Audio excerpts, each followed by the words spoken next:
Queria convidar vocês a abrirem suas Bíblias no Evangelho de Mateus, capítulo 9.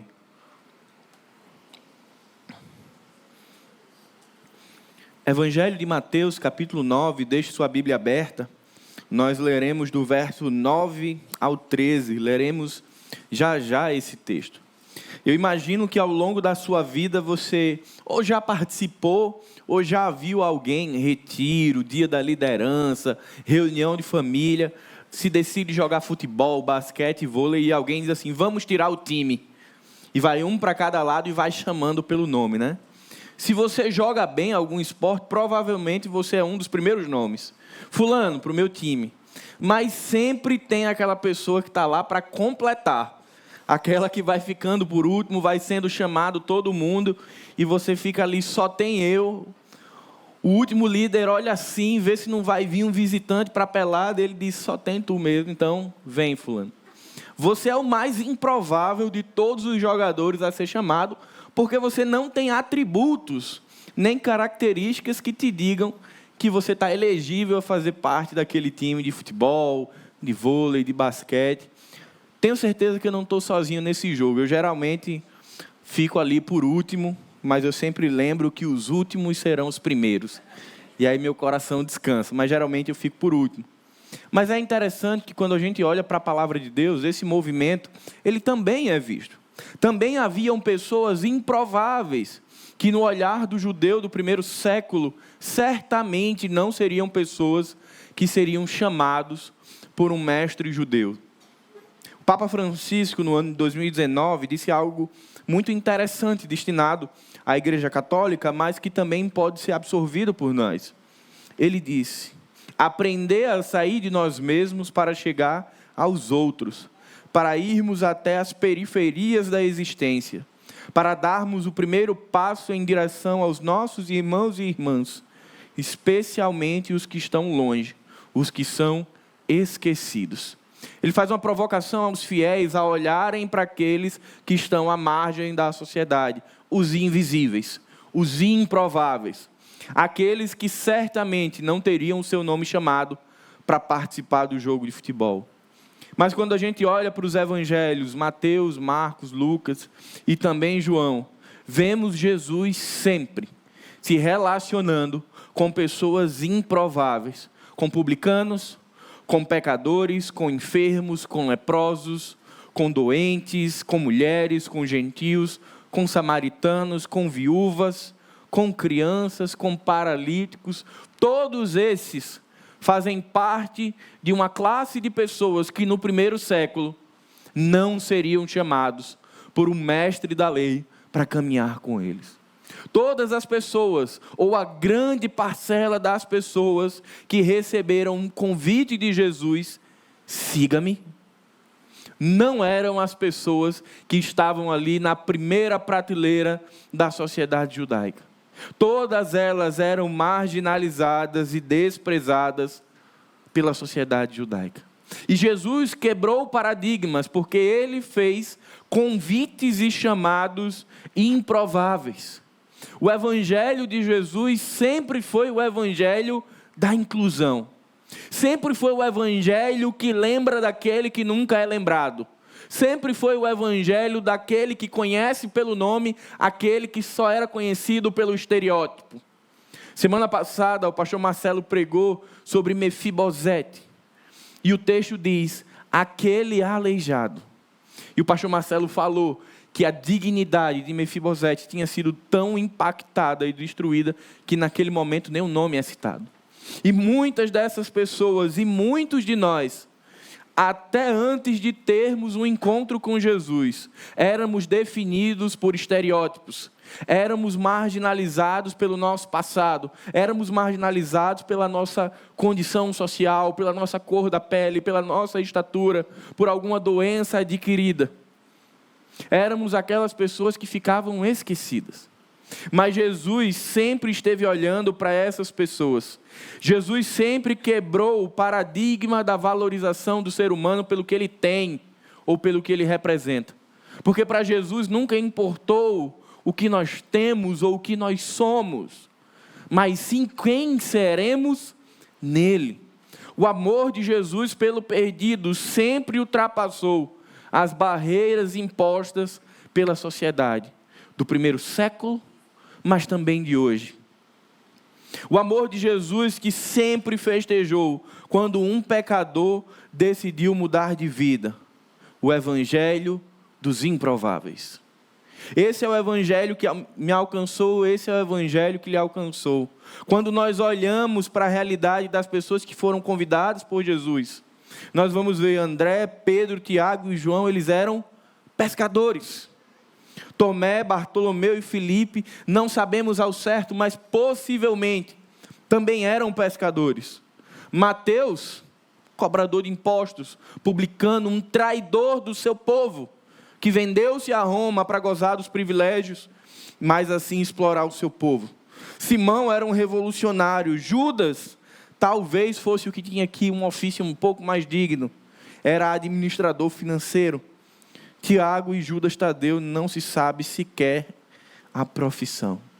Quando nós olhamos para o evangelho, nós só conseguimos enxergar duas pessoas que faziam parte da primeira prateleira judaica e que tiveram um encontro com Jesus.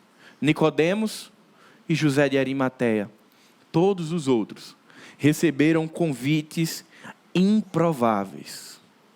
Jesus, o amor de Deus, o evangelho sempre esteve à procura dos necessitados. Fato esse que Jesus, lá em Mateus capítulo 9, verso 13, verso 12, vai dizer: Jesus, porém, ouvindo isso, respondeu: os sãos não precisam de médico, mas sim os doentes. Leia comigo, Mateus capítulo 9, do verso 9 ao 13. O texto diz: saindo dali, Jesus viu um homem chamado Mateus, que estava sentado na coletoria e disse-lhe: segue-me. Ele se levantou e o seguiu. Estando Jesus à mesa na casa de Mateus, ou em algumas versões Levi, chegaram muitos publicanos e pecadores e se sentaram à mesa juntamente com Jesus e seus discípulos. Vendo isso, os fariseus perguntaram aos discípulos: por que o vosso mestre come com publicanos e pecadores? Jesus, porém, ouvindo isso, respondeu: os sãos não precisam de médico, mas sim os doentes.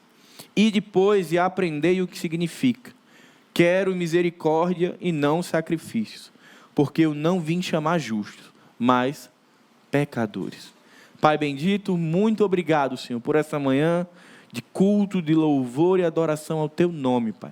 Nós queremos te suplicar, Pai, que o Teu Espírito nos guie pelas veredas da verdade e das Escrituras, Pai. Que possamos ser ensinados e transformados pelo poder da palavra. Em nome de Jesus, amém.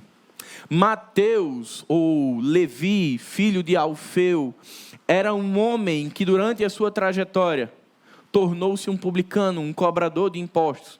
Isso significa que Mateus foi identificado por Roma como um homem talentoso e ele ganharia alguns benefícios ao se tornar um cobrador de impostos. Mas ao ganhar o benefício da riqueza, do patrimônio, dos bens, de uma posição social de destaque, da proteção do Império Romano, ele também perderia muita coisa. Mateus se torna cobrador de impostos do seu próprio povo.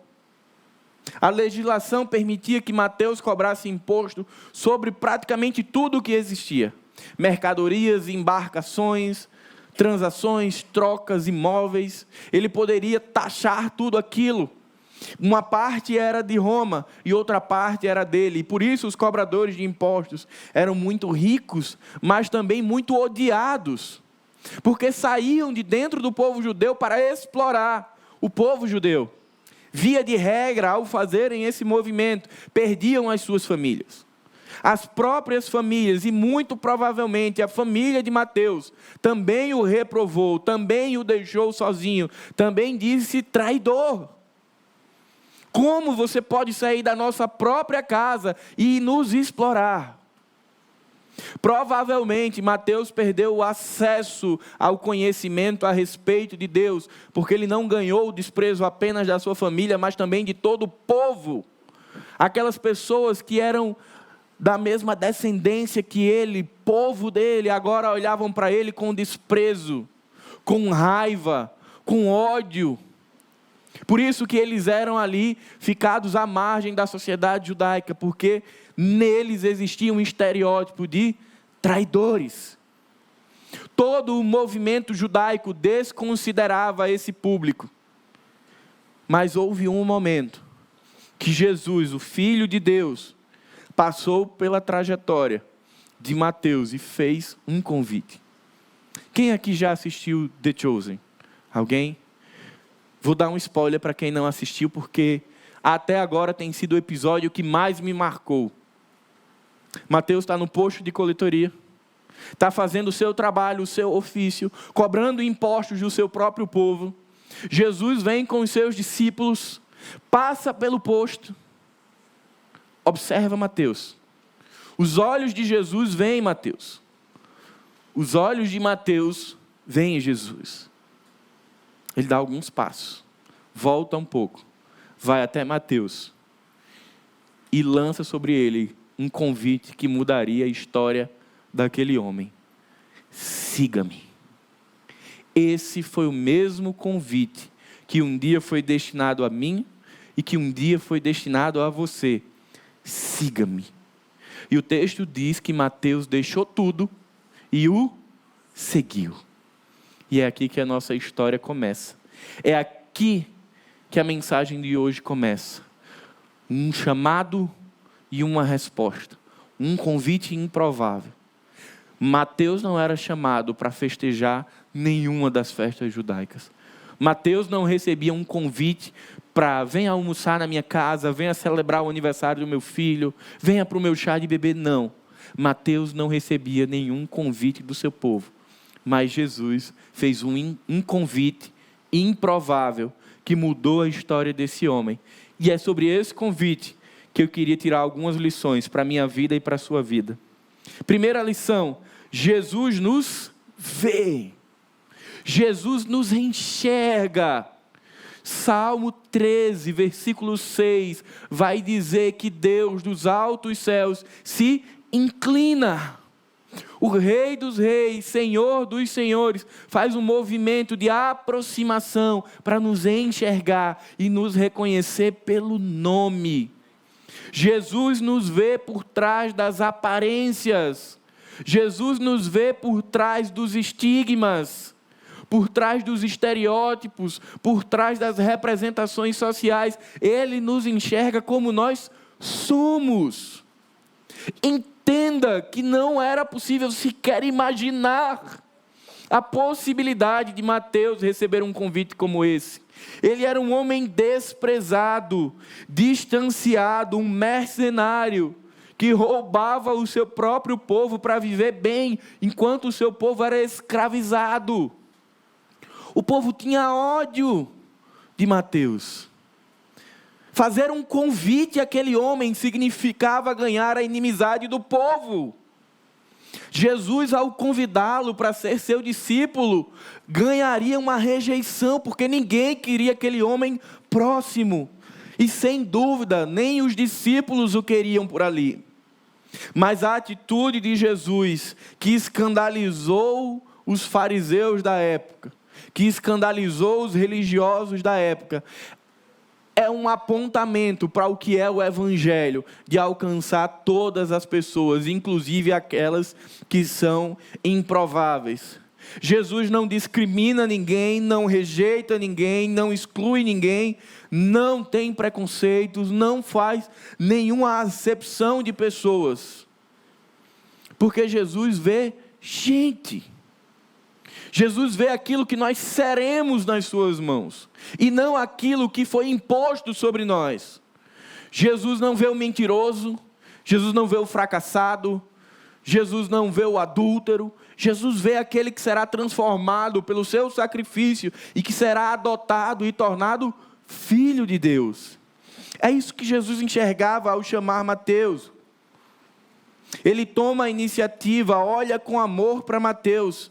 Aquele amor inunda o coração de Mateus, que responde ao amor de Jesus, deixa todas as coisas e vai.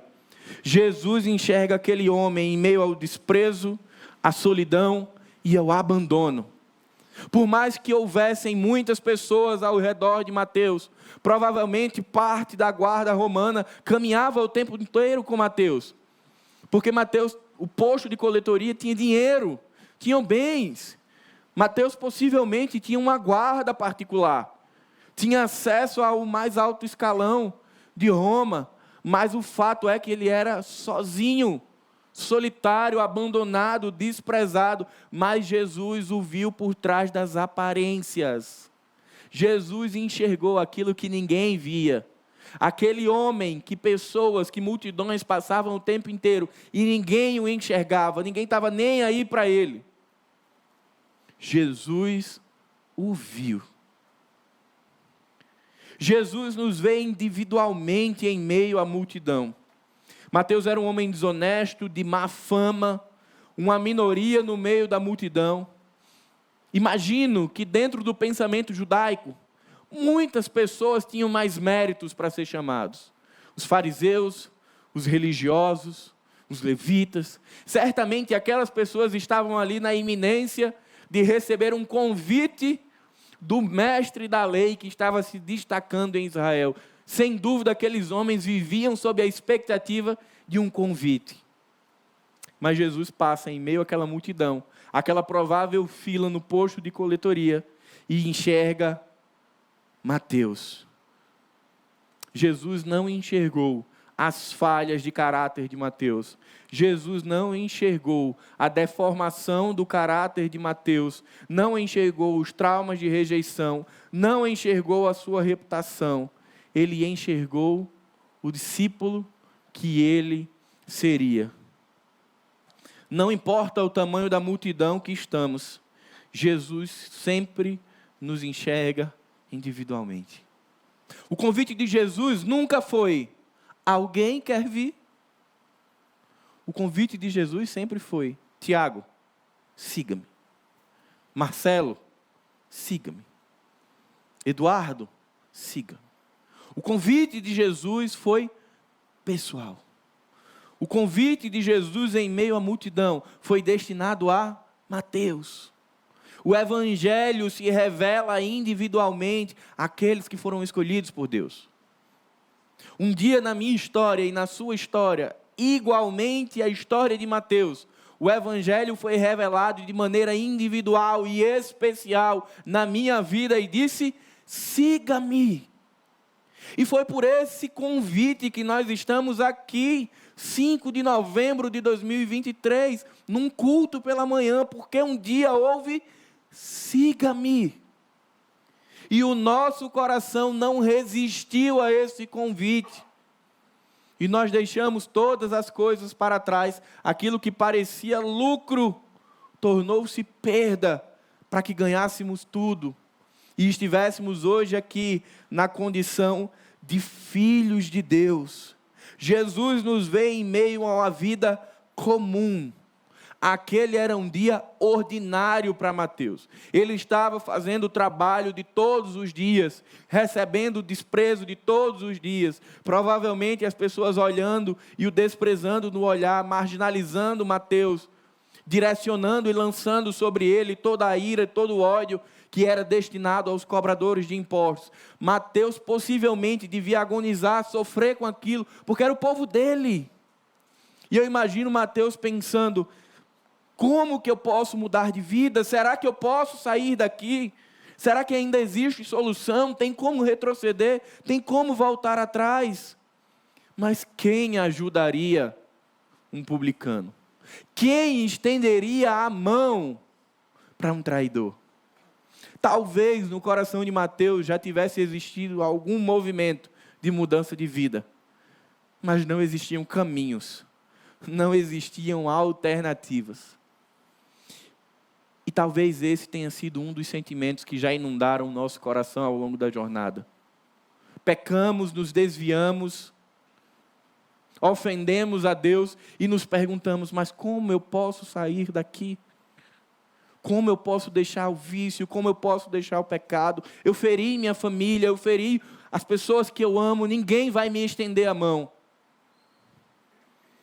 Mas foi num dia ordinário e num dia comum que algo extraordinário aconteceu.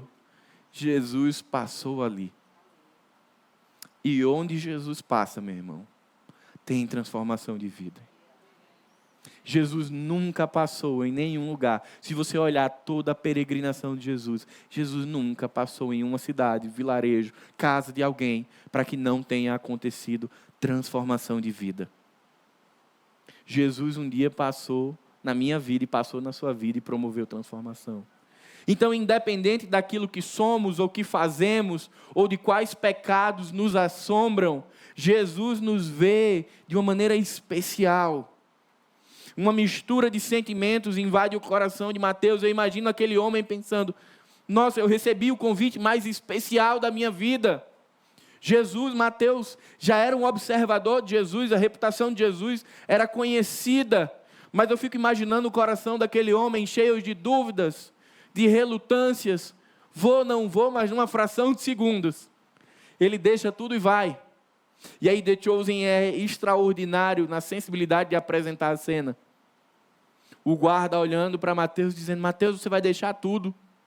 E ele nem responde, ele está com tanta pressa que só vai embora. E se junta a Jesus. Queridos, eu não sei qual é a sua história. Eu não sei de onde você veio. Eu não sei quais os rótulos que existem sobre você, quais as expectativas existem sobre você, quais frustrações existem sobre você, mas o que eu sei, o que eu creio, absolutamente, de maneira convicta, é que Jesus enxerga você. E que se você saiu da sua casa para vir aqui, nessa igreja, hoje de manhã, é porque Jesus queria evidenciar que Ele enxerga você. Isso não significa que as coisas serão fáceis. Isso não significa que a partir de agora haverá um mar de rosas, mas significa que a sua vida muda de trajetória. Ela deixa de viver no que é natural para viver no que é sobrenatural. Ela deixa de olhar para o que é terreno para olhar para o que é espiritual e o que é eterno, porque Jesus passou na frente da sua vida. A segunda lição: o chamado de Jesus corresponde à totalidade do nosso ser. Jesus não disse: Mateus, siga-me nos fins de semana. Continue a semana trabalhando como coletor de impostos. E no fim de semana, quando der tempo, quando sua escala permitir, siga-me. Não foi esse o convite de Jesus. O convite de Jesus é um convite a uma renúncia total. O convite de Jesus diz respeito a ser Senhor sobre todas as áreas da nossa vida. E especialmente para Mateus, isso tinha uma natureza emocional e financeira. Aquele homem que vinha de um povo pobre, subjugado, escravizado por Roma, tornou-se homem proeminente na sociedade romana, destacado, rico, importante. O convite de Jesus é para ele abrir mão de tudo isso. Deixar o posto de coletoria e seguir a Jesus se implicaria que Mateus estava abrindo mão de tudo que ele tinha. Ele voltaria para a realidade de onde ele veio. Significaria que ele não teria mais a guarda pessoal para caminhar com ele por Israel. Significa que ele não teria mais os bens e o patrimônio ao seu dispor. Significaria que ele não seria mais uma pessoa importante na sociedade. Mateus iria perder muita coisa no que diz respeito a finanças. Mas Mateus não hesitou em responder a Jesus com: vou. Ao deixar o posto de coletoria e ir. O convite de Jesus significava para Mateus voltar para casa. Tudo aquilo que ele havia perdido quando decidiu renunciar ao seu povo e à sua família para se tornar um coletor de impostos. Família. Quando Mateus deixou tudo para ser cobrador de impostos, ele perdeu a família dele. E agora ele estava sendo adotado por Deus e inserido numa nova família. O convite de Jesus corresponde a tudo que Mateus era. Implica uma vida de dependência plena. Não teria mais a casa confortável para Mateus. não teria mais a cama quentinha para Mateus. Se ele se arrependesse no caminho, não dava para voltar. Era vai ou vai. É tudo ou nada. Se você observar todas as vezes que as pessoas procuram Jesus e têm a intenção de segui-lo, Jesus sempre lança um desafio. Deixa tudo o que tem e segue-me. Nunca a resposta foi positiva. O convite de Jesus também diz respeito a um senhorio espiritual. O convite que mudou a história de Mateus, que mudou a história de vida de Mateus, mudou também a eternidade dele.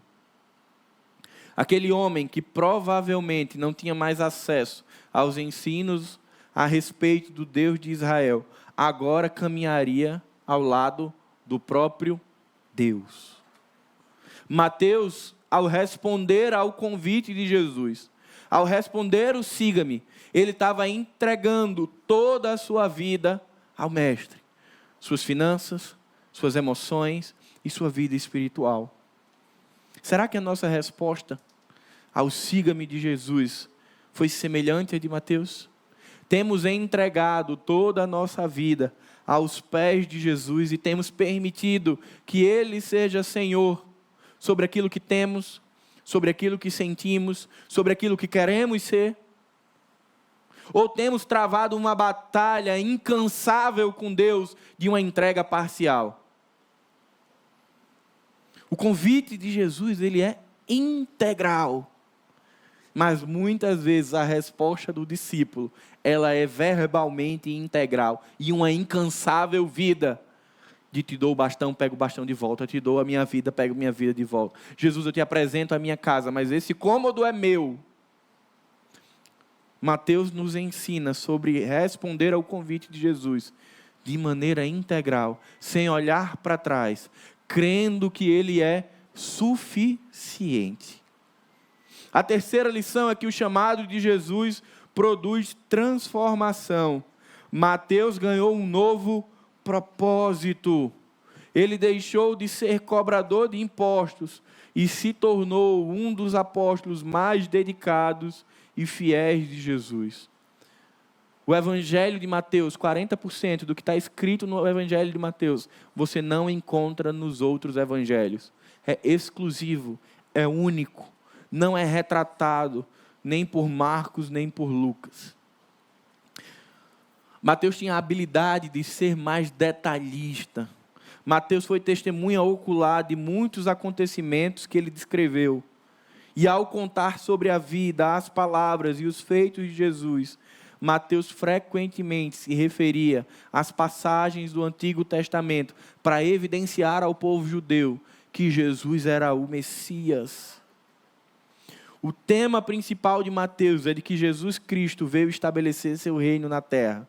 E a missão dele foi transmitir o poder transformador de Jesus e convidar pessoas a segui-lo. Aquele homem que passava todos os seus dias numa coletoria de impostos, esperando a sociedade de Israel ir pagar os seus impostos. Ele agora sai e vai peregrinar, vai caminhar com Jesus. Sua vida muda de propósito. Não há ninguém na história que tenha sido convidado por Jesus que não tenha tido uma mudança brutal de propósito de vida. Eu não falo aqui de uma mudança brutal da estética, nem das roupas, nem do clube de futebol, nem do gosto musical. Acontece transformação também nessas áreas. Mas necessariamente, render-se ao convite de Jesus produz uma mudança radical no propósito das nossas vidas. Você consegue responder ao seu coração? O que mudou desde que você encontrou Jesus? Mas esqueça do que mudou na sua rotina do fim de semana. Esqueça o que mudou, que você lidera a célula, canta no louvor, serve no trânsito. Esqueça o que mudou no seu novo vocabulário, você aprendeu palavras novas. O que é que mudou no propósito da sua vida? Porque para Mateus o propósito da vida dele era viver bem, confortavelmente, fazer seu trabalho. E ele deixa tudo isso porque o Evangelho coloca em nosso coração um novo propósito. E é esse propósito, claro, que nos permite calcular a vida cristã e saber se eu vou para a direita ou para a esquerda. O que é que inunda o seu coração? O que é que move você na caminhada cristã? O que você perdeu para ter Jesus? Mateus abriu mão de tudo. Não tem como seguir a Jesus, não tem como responder ao siga-me sem perder nada. O Evangelho diz que a gente perde a nossa vida para poder ganhá-la. O que foi que eu abri mão e o que foi que você abriu mão para estar aqui hoje na condição de filho? Nós poderíamos passar horas aqui vendo e olhando para outros personagens bíblicos que abriram mão para estar com Jesus. Isso não significa comprar nada de Deus. Isso é uma implicação do siga-me. Mateus perdeu o trabalho, perdeu as riquezas, perdeu a posição social, mas ele ganhou a vida eterna. Ele ganhou o privilégio de caminhar com Deus por meio do seu Filho, Jesus. Lição 4. O chamado de Jesus é sim para os improváveis, para os doentes e para pecadores. Acompanhe comigo. Verso 10.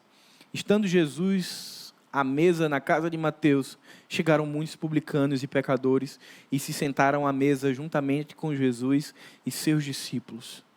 Vendo isso, os fariseus perguntaram aos discípulos: por que vosso mestre come com publicanos e pecadores? Jesus, porém, ouvindo isso, respondeu: os sãos não precisam de médico, mas sim os doentes.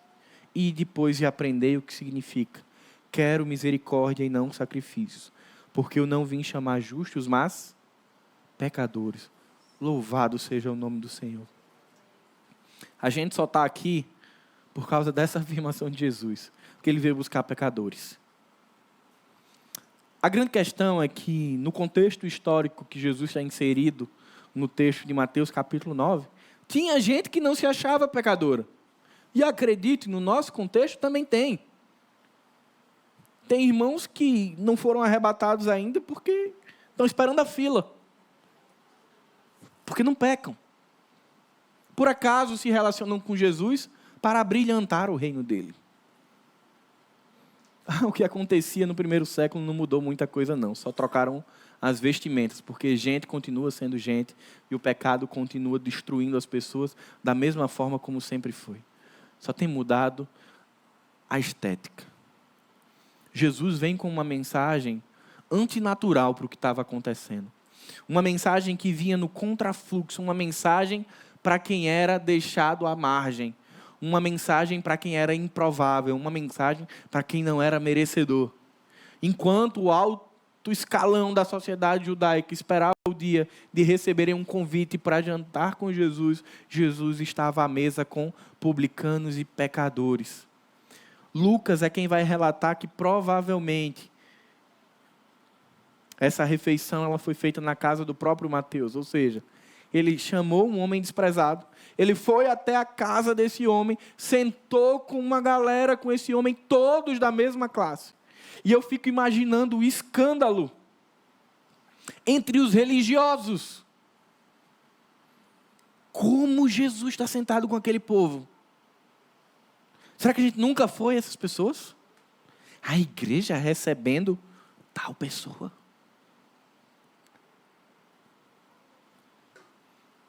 Eu não vou abrir aqui o nome de alguns pecados, mas pensa no teu coração. Como você receberia na comunidade dos santos os pecadores que vinham da prisão?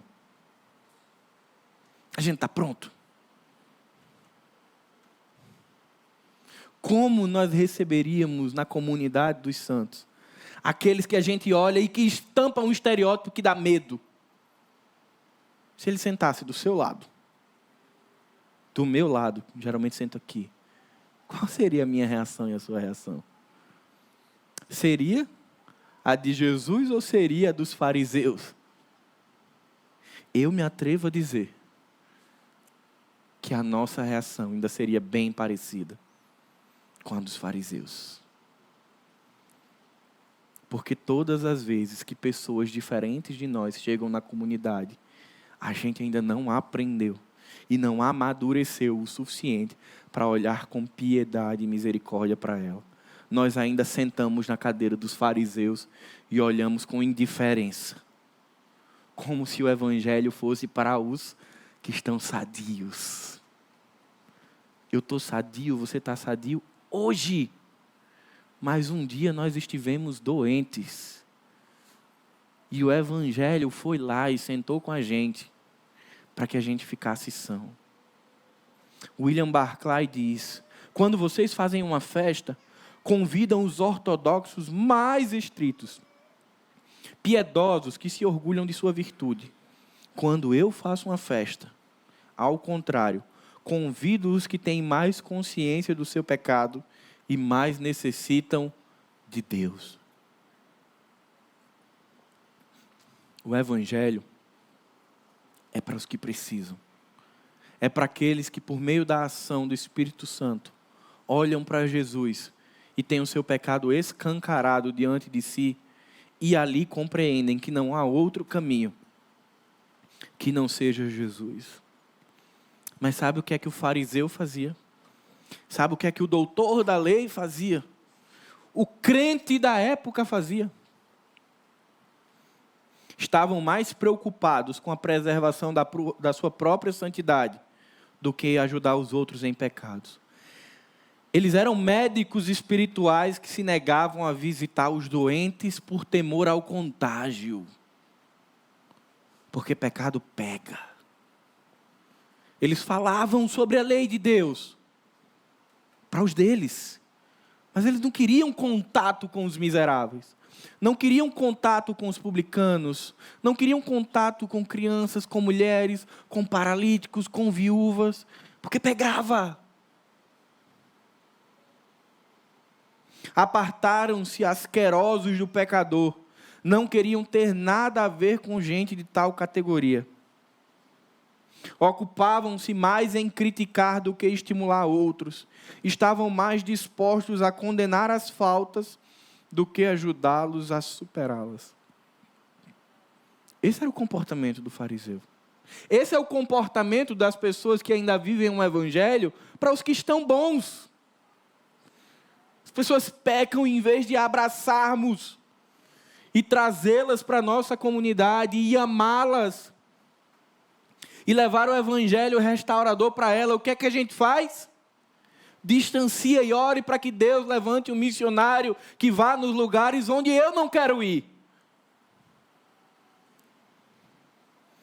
A verdade é que muito da igreja hoje é de fazer evento para crente, culto para crente, show para crente, não sei o que para crente, porque a gente quer estar só dentro de casa. E o movimento de Jesus nunca foi esse. O movimento de Jesus, ao chamar Mateus, é para nos escandalizar e nos tirar do conforto do banco da Igreja Batista Zona Sul. Porque é bom demais estar aqui. É seguro estar aqui. Mas é sem propósito ficar apenas aqui. Certamente os fariseus iam de domingo a domingo e ficavam lá só entre eles. Praticavam uma bondade cujo resultado era condenação em vez de perdão ou simpatia. Eram capazes de deixar um homem na sarjeta em vez de estirar a mão para ajudá-lo e sair dela. Eram como médicos muito interessados em reconhecer e diagnosticar a enfermidade, mas sem o menor interesse de curá-la. Pecador, pecadora, promíscuo, adúltera, mentiroso, desonesto. É fácil demais fazer isso. Mas sabe o que é que Jesus fez? Não sei Nem interessava para Jesus se era publicano, pescador, mentiroso, fariseu. Jesus não estava nem aí comprometido com a causa dos estereótipos. Jesus não estava nem aí para qual a posição social dos seus discípulos na sociedade judaica. Ele não estava nem um pouco preocupado com a conta bancária, com a cor da pele, com a profissão, com o histórico. Jesus chamava gente. E essa gente que foi chamada por Jesus, foi transformada por Jesus e vem transformando desde aquele tempo e chega aqui. Gente, com suas histórias, com seus traumas, com seus estereótipos, com suas marcas, com suas feridas, mas um dia ouviram um convite. Siga-me. Esse convite foi feito por Jesus. Mas antes de Jesus ser assunto aos céus, Ele dará a nós o privilégio de repetir esse convite. Jesus nos usa como tabernáculo, instrumento dele, para nós fazermos o convite do siga-o.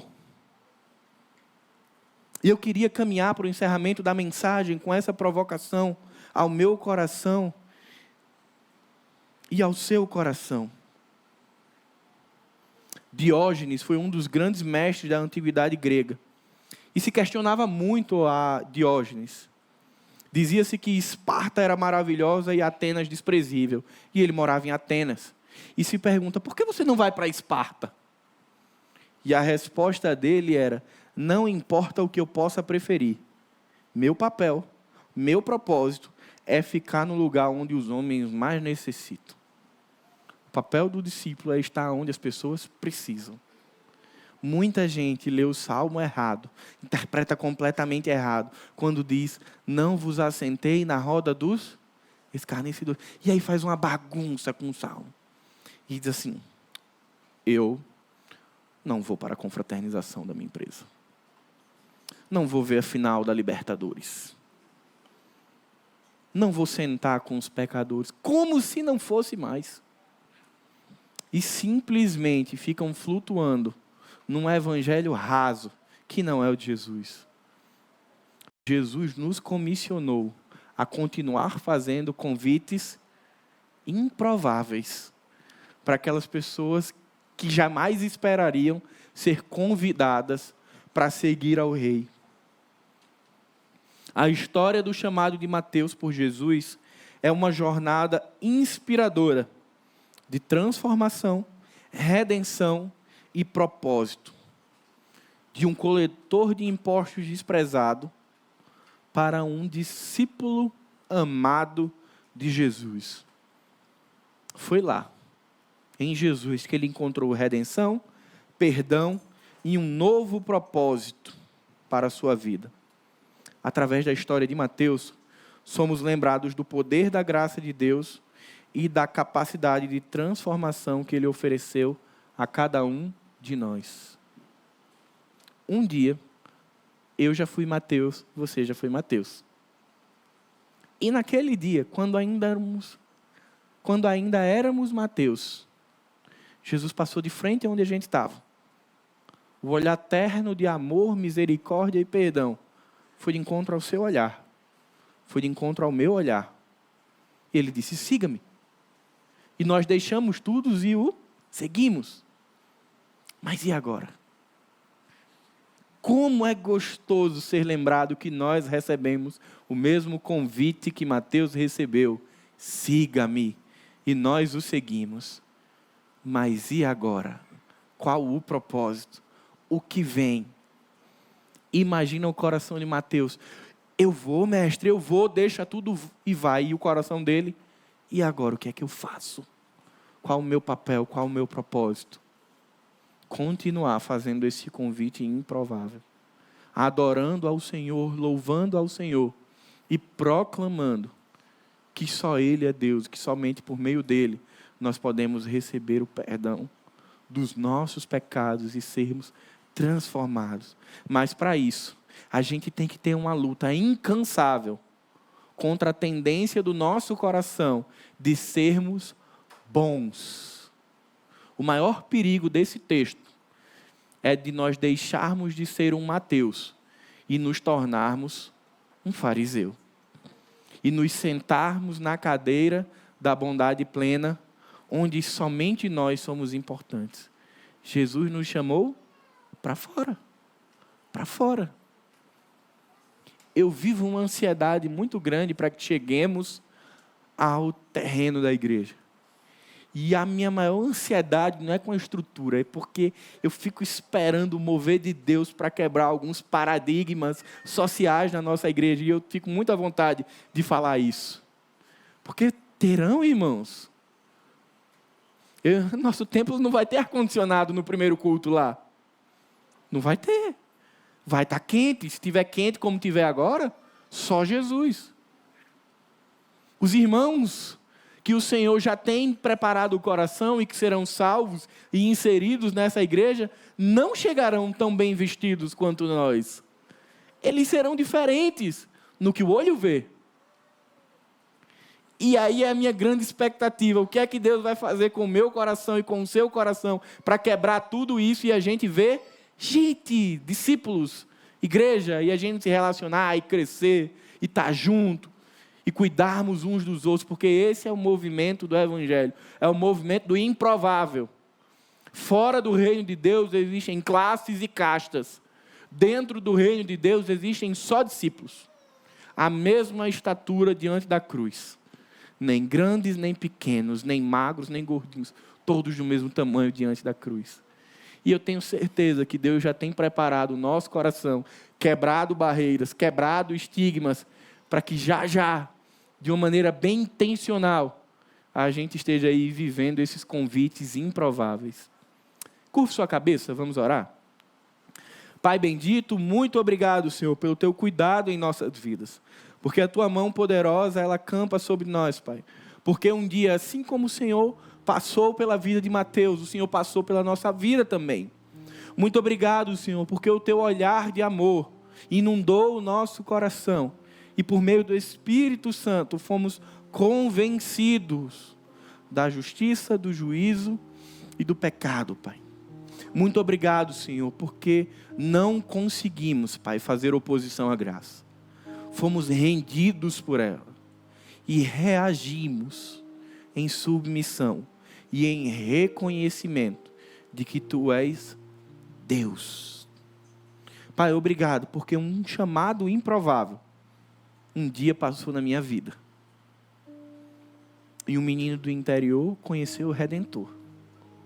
Obrigado, Pai, porque um dia um chamado improvável passou na vida dos meus irmãos.